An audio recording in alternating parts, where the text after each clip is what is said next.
It is the 29th of December 2024, only 2 days to come to the end of this beautiful year.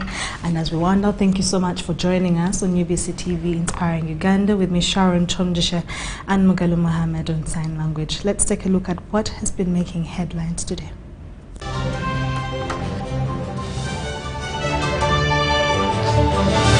Brought to you by Greenergy Ethanol Stores and Fuel. Enjoy cleaner, healthier and affordable cooking. Cook your food in less than 2,000 shillings per day. No charcoal. Stop deforestation. We are looking for agents across Uganda. Greenergy, Bible Corner. Coming up tonight, 2026 general elections, NRM presidential chairmanship slots still open. Gender Ministry manages to improve lives of vulnerable persons and PWDs. Teachers need collective circles and financial assistance programs.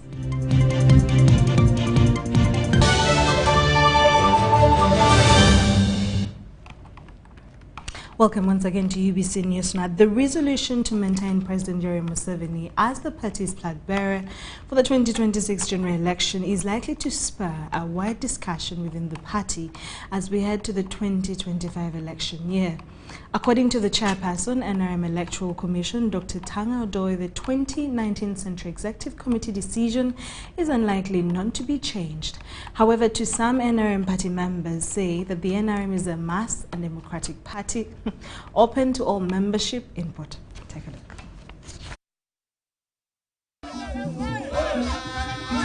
The 2019 Central Executive Committee resolution, which endorsed President Museveni to carry the mantle for presidency and chairmanship for 2021 to 2026 and 2026 and beyond, has returned with the party seeking to maintain it. As the chairman of the NRM Electoral Commission, I want to re-echo what SEC emphasized in 2019, that President Museveni will be coming as a flag bearer for 2021 and beyond. And I'm now saying it as the chairman of the NRM Electoral Commission. Don't waste a lot of my time.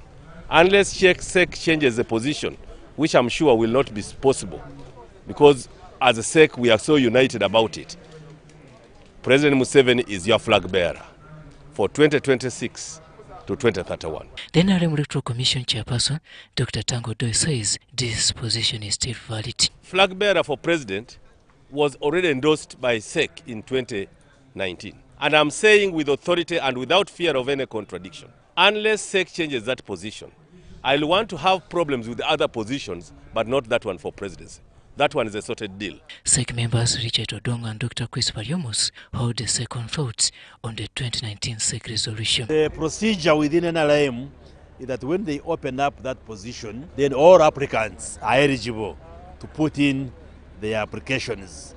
And then the applications are processed through the structures of NRM. Initially, to start with, the Central Executive Committee, which will vet and assess the candidates. And it may recommend one or more than one candidate to the National Delegates Conference. So we shall still go through that very process. According to Dr. Chris Variomos, the party's chairman in charge of Western Uganda, the 2019 SEC resolution cannot be a final yardstick for the 2026 party internal elections. The NRM believes in democracy, and if there is any other person who has the interest of contesting, that position will be opened and he or she will present himself or herself and get through the process. But I can assure you that the majority of the NRM members will still support President Yoweri Museveni. For the game player, President Museveni looks on. But the consensus within NRM as of now, and for the next year, preparing for 2026, is that the President Yoweri Museveni still commands consensus support within NRM. During the recent countrywide wealth creation tours, Museveni watched with a keen eye those endorsing his return in 2026. That before I invite you, I want to request our fellow leaders here to stand up and endorse you, sir, as our sole candidate, 2026, as our candidate for the National Registers Movement. Kaguta oye! NRM oye! Uganda juu! In some cases, President Museveni has ignored the endorsements as the Vice President steps forward to append her signature on his behalf. You have seen in many of the sub-regions where we've been, the leaders endorsing that position.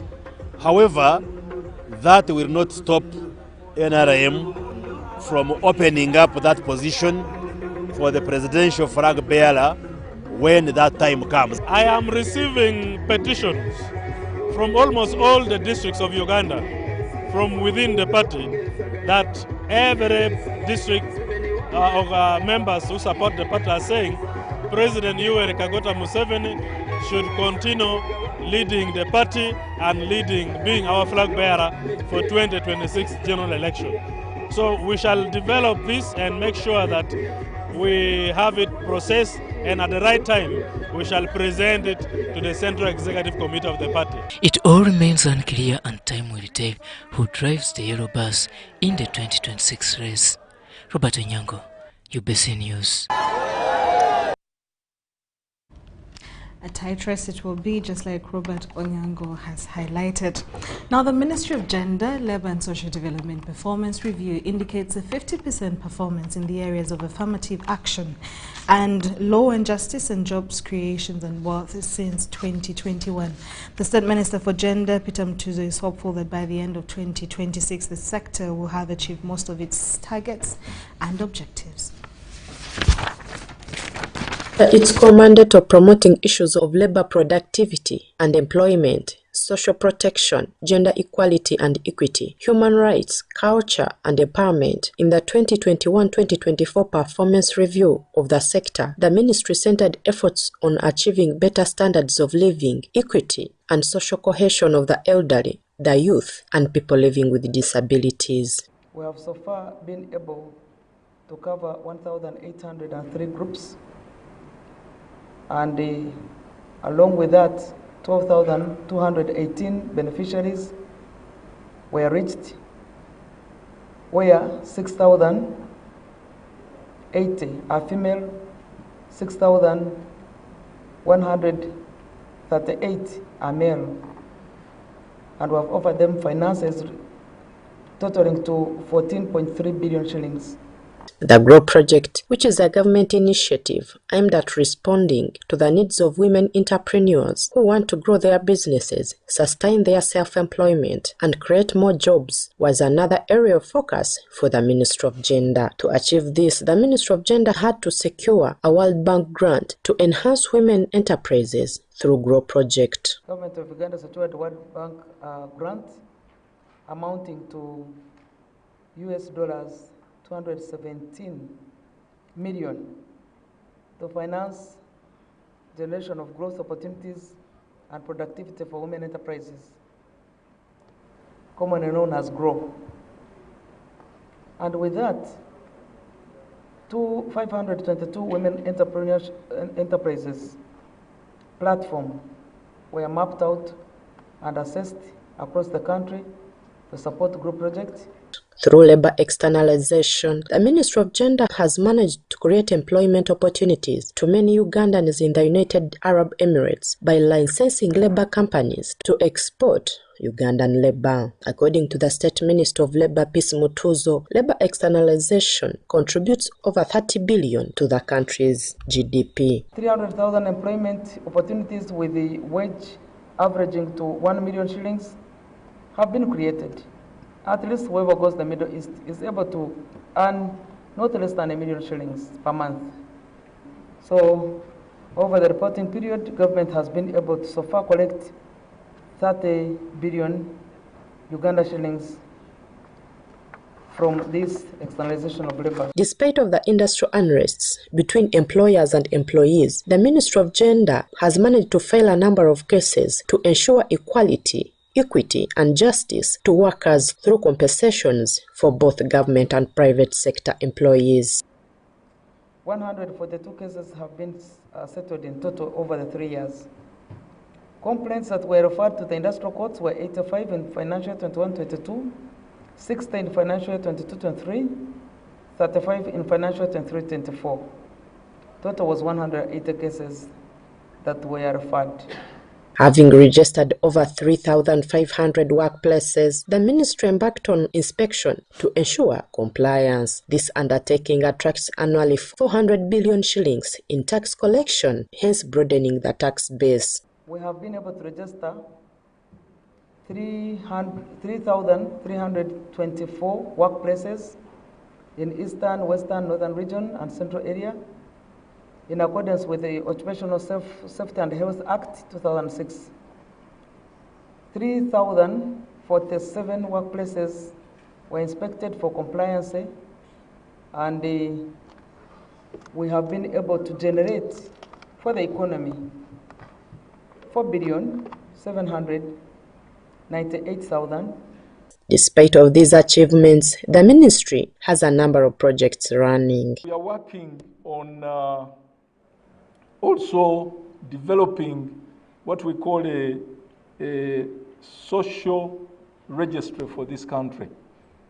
And that social registry should help us get data on almost all these vulnerable groups of people that are benefiting from existing programs of government, empowerment, social protection programs. That single registry is something we have already progressed. However, inadequate funding has been a challenge that has limited ministry's ability to achieve 100% of the set goals. Winnie Ainembabazi Katwire for UBC.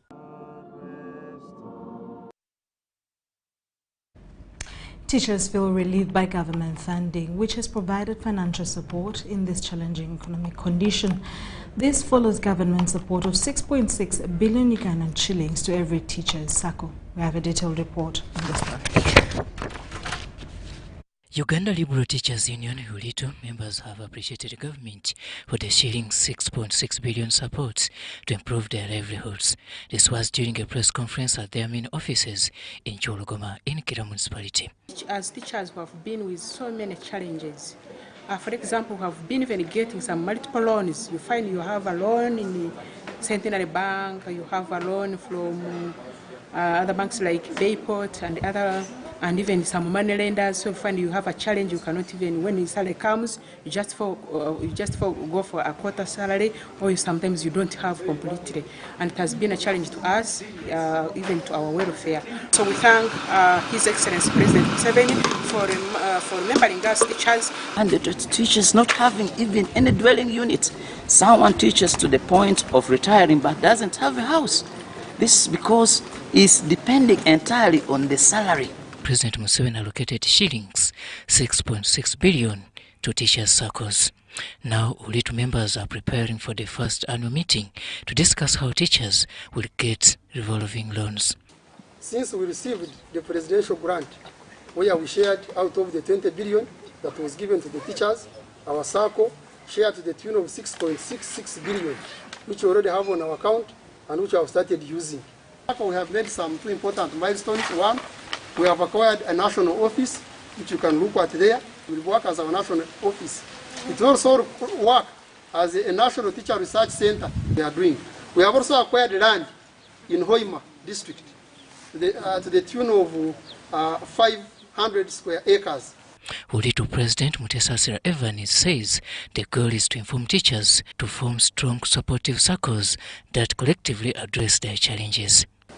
And the purpose of the fund is to ensure that the teachers have side incomes. Every teacher has the right to get a side income to supplement his or her salary. And for us as a SACCO and as a union, is to ensure that that service is delivered directly to the teachers. Members in ULITU circles are required to participate in projects that help them pay back the loans. We don't want to throw money to the teachers, which will disappear instantly, and there will be nothing to show for it. So we are saying let the money go to the project.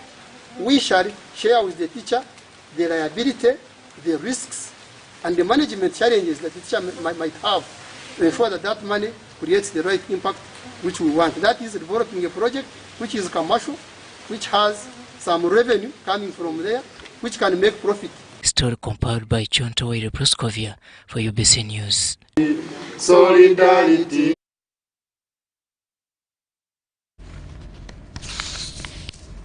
In more stories, married couples have been asked to sanctify their marriage in holy matrimony and shun Western culture, which has eroded vital African traditional values. Father Julius Basasira of St. Joseph Mohoro Catholic Parish made the remarks in a homily during celebrations to mark Holy Family Day at St. Mohoro Catholic Parish. Father Julius Basasira quoted the immoral Western style of dress, drug abuse, homosexuality, domestic violence and infidelity, which he said has eroded the African moral fabric. He advised the youth to shun indecent dressing, premarital sex and alcoholism. I have admonished them to guard against some outside cultures, foreign cultures, that distort and aim at destroying the sanctity of marriage.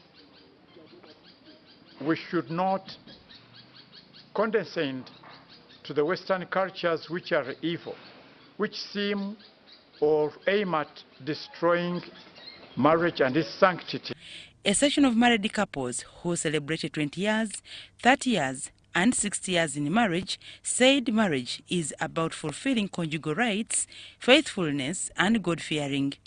They urge the youth to analyze families of prospective partners and background of their intending partners before committing themselves to marriage. Abafumbo message yembaleka ngamba wadde mwegendereze ekisenge kyekivaako okutta amaka. N'abasajja mwegendereze omwenge ogususse. Otije kushora omukazi okamuvuga n'omuhanda okamuluma okayabali babantu runda barogo runda byashuma bino ubwoko bw'ubushuma.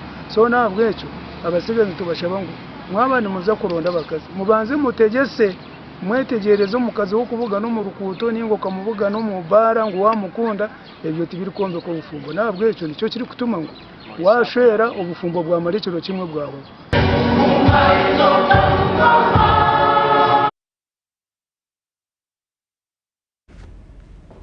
Youths are challenged not to use their land for agriculture to increase food production and create employment instead of selling it off.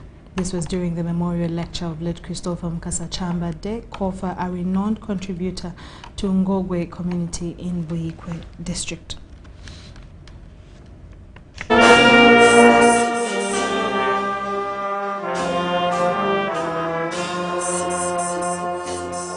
Residents of Olwala village in Buyikwe district converged to honor the legacy left by Mukasa Christopher Chambade, a renowned contributor to education, transport and religion within Ngogwe community.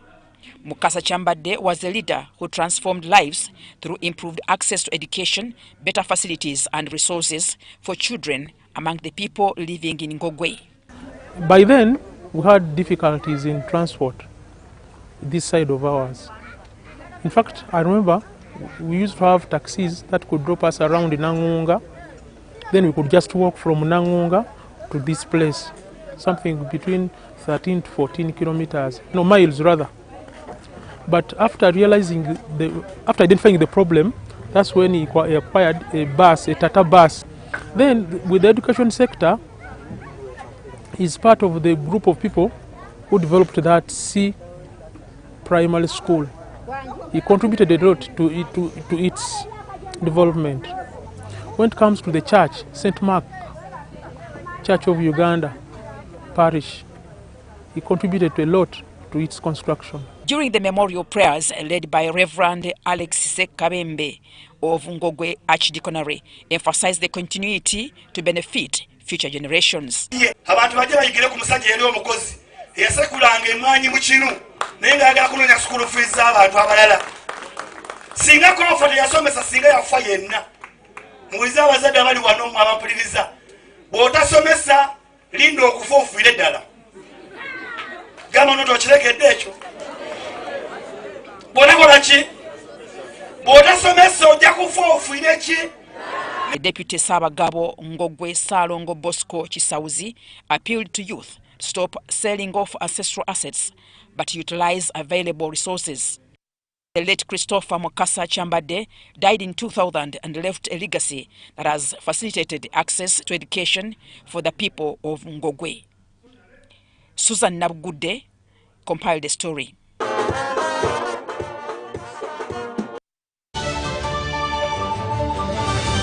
There is only one rule you must follow in order to be a winner.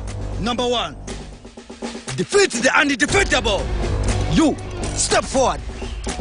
I want you to box the air until it falls down. I'm not seeing it falling in. You see it falling in. Winning is hard, but with MTN Momo, it's easy. Simply pay or shop with Momo for a chance to win mobile money every day. Use the Momo app or dial *165*3#.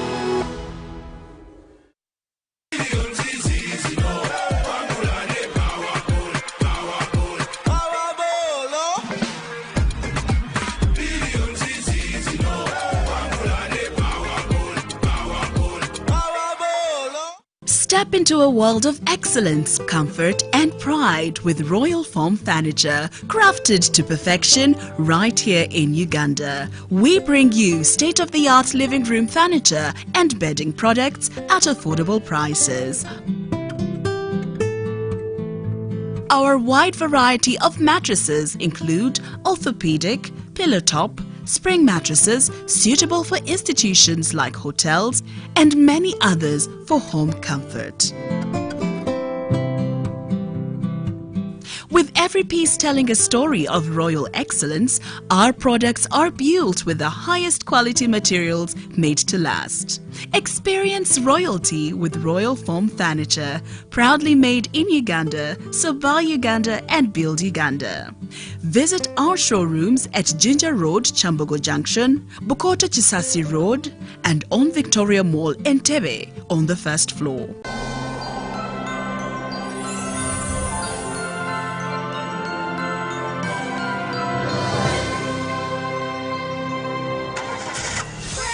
Prestige Driving School, with over 20 years of driving training experiences and with more than 40 branches across Uganda. Licensed by the Ministry of Works and Transport and the only ISO certified driving school in the country. Offers fresh learner driving training, advanced driver training, defensive driving, and more. Enroll and become a professional driver. Prestige Driving School. Affordable, professional, and safe.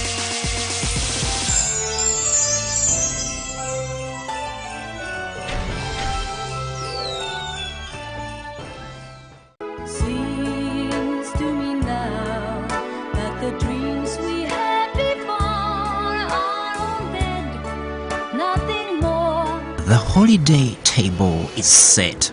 Steam rises from freshly prepared dishes.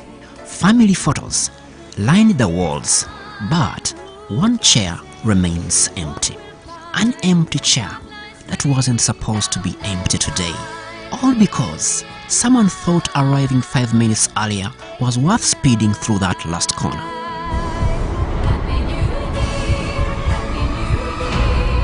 No destination. This festive season, thousands of chairs across our country should not remain empty. Chairs that hold our fathers, mothers, children, friends. Is your rush worth leaving an empty chair at someone's table? Drive within speed limits, because every empty chair tells a story of loss that could have been prevented. Speed kills. Drive to arrive alive. tofiira ku kkubo. This message is brought to you by Uganda Broadcasting Corporation in partnership with Uganda Professional Drivers Network, Private Sector Foundation Uganda, and Maritime Cargo. You used to tell me that I don't make you happy. All that time you would be complaining. I'll call you every day, yeah yo, baby don't go. You can now get all the Chibuzi out with MTN voice bundles. Call all networks Kubei Dondoro. Buy a 25-minute voice bundle for only 1,000 or buy any daily voice bundle of your choice. Dial *100 *21 hash and select daily or use the My MTN app. When we talk together, we are unstoppable.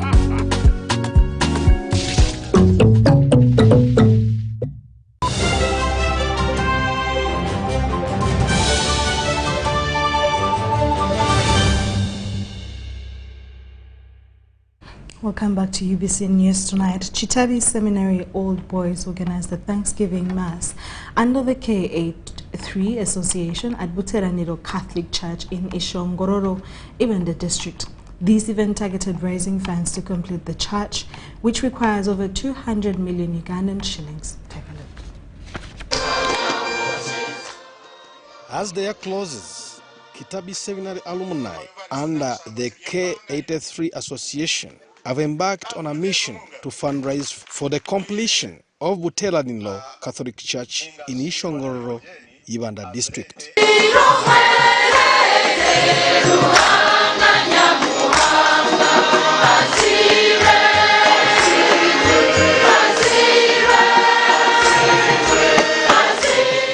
The Thanksgiving Mass was led by the Vicar General of Mbara Archdiocese, Reverend Father Severinus Ndugwa and Reverend Father Bruno Kaharuza, while chaplain of St. Kagwa Busheng delivered the homily. In his preaching message, Father Kaharuza emphasized the importance of giving and unity during this festive season.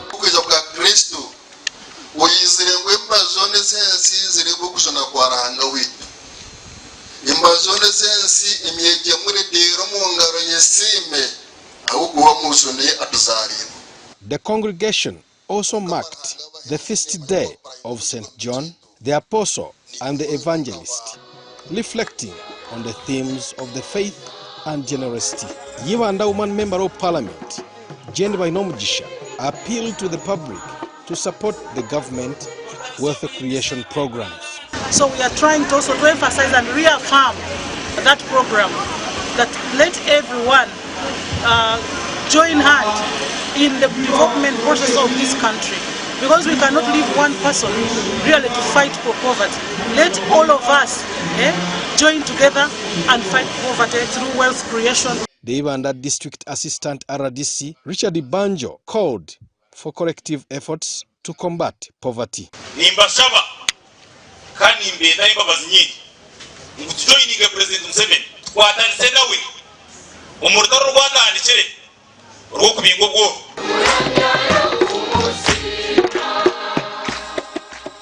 During the Thanksgiving Mass, the head of Laity at Nsambya Parish, Evarist Kyomugisha, also alumni of Kitabi Seminary, appreciated the support for the 30 million shillings collected.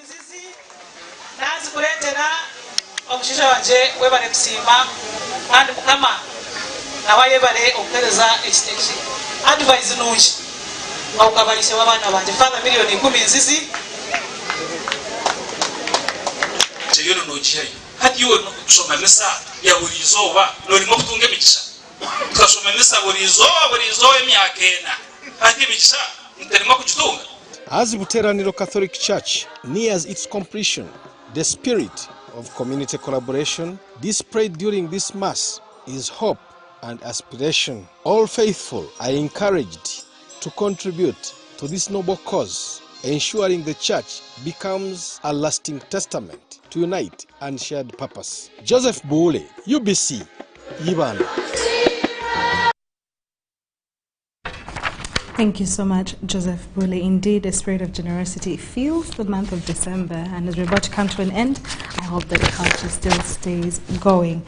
Now, Samuel Senono, UBC reporter, sat down with Uganda Airlines chief pilot Robert Wakwea and shared insights actually about his aviation journey. Take a look as you watch part of what is upcoming in a series of what goes on behind or through what goes on as a flight is being prepared. Wakwea, the chief pilot of Uganda Airlines.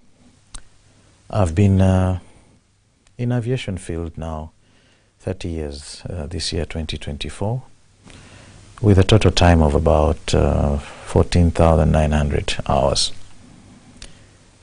Over my career in aviation, I've started as a cadet pilot, became an instructor, flew in general aviation, flew cargo, passenger, now finally freighters, and now finally with Uganda Airlines.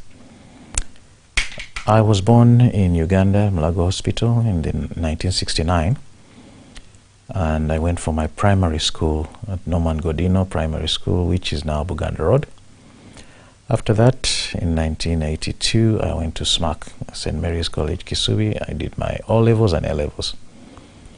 After SMAC, I joined the East African Civil Aviation Academy 30 years ago, where I graduated with a CPL IR multi-engine. I stayed behind in the academy as an instructor for about 6 months, and then after that I joined Eagle Air that time, Eagle Aviation, and actually Captain Tony Rubombora really gave me a shot at aviation. I really thank him for that. I worked in general aviation for 8 years until 2004 when I joined DAS Air Cargo in London, Gatwick flying freighters, up to the time when unfortunately there was a credit crunch in 2008 and the company went under. So from then on I came back to Uganda with Aga Khan. I flew with Air Uganda. I was a first officer on the MD-87 up to 2010 when I left to join Qatar Airways.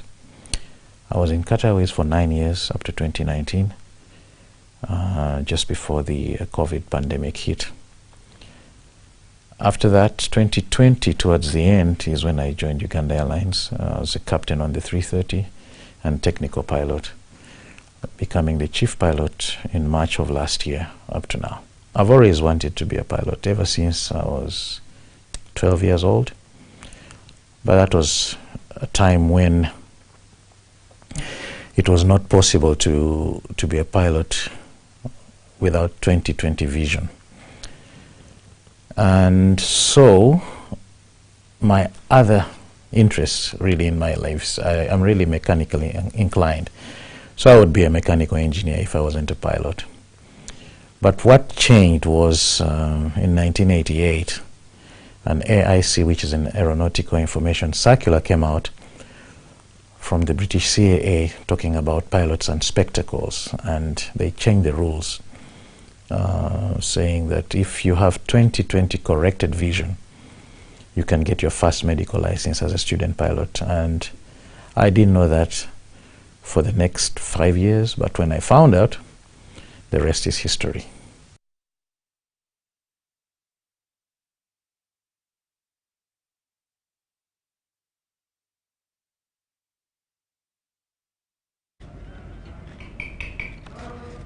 We'll keep you updated on what pilots go through to prepare for each flight. A Day in the Life of, which is a piece upcoming with Samuel Senono. Thank you so much for watching and being a part of UBC News Tonight. Do join me later on at 10 p.m. with me, Sharon Kyomugisha and Mukasa Mohammed.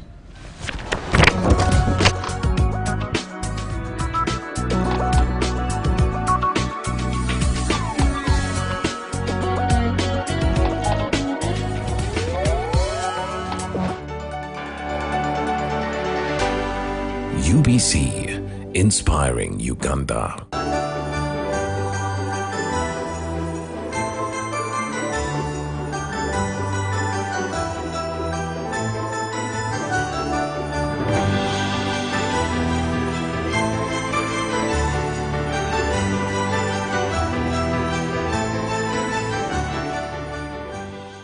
Tuli ku ground, Blascon, paint and win. Yes, yeah, Blascon paint and win. The kukuraundi. Chicho, buy paint worth 100K. Get a scratch card. SMS the code to 71197. Stand a chance to win instant airtime.